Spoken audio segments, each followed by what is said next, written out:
Ces jeunes ont tous moins de 18 ans. Leurs vêtements sont en lambeaux.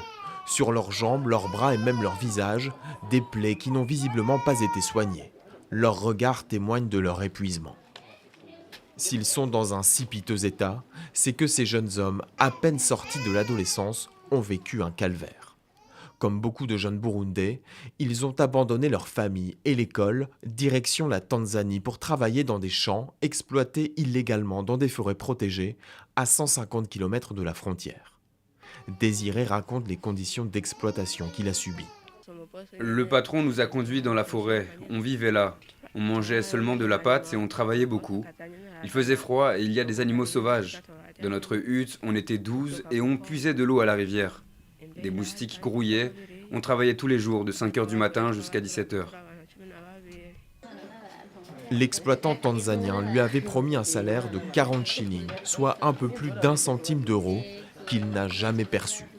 Lorsque les gardes tanzaniens le retrouvent, il est reconduit comme les autres dans son pays, dans ce centre d'accueil.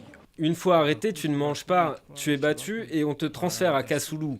Ça, c'est une trace d'un coup de bâton qu'ils m'ont donné lors de mon arrestation. Et là, ils recommencent à te battre avec des gourdins, des machettes et d'autres objets, jusqu'à ce que tu t'évanouisses. Les plaies se sont cicatrisées quand j'étais en prison.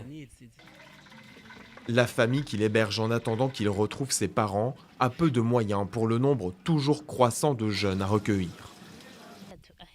Dans les 3 derniers mois, nous avons déjà accueilli environ 250 enfants. Certains arrivent malades et nous disent que d'autres sont en route.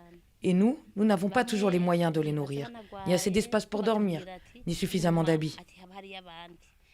Pour la Fédération nationale chargée de la protection de l'enfance au Burundi, la traite d'êtres humains est un fléau, accentué par la pauvreté des familles.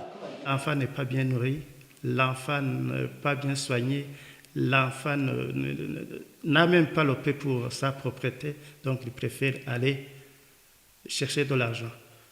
Parfois, il ne sait même pas s'il sera exploité, mais il pense qu'il va gagner de l'argent. Depuis le mois de janvier, plus de 600 enfants ont été victimes de ce trafic selon la FENADEB. La Tanzanie enregistre plus de 80% des cas d'exploitation d'enfants burundais.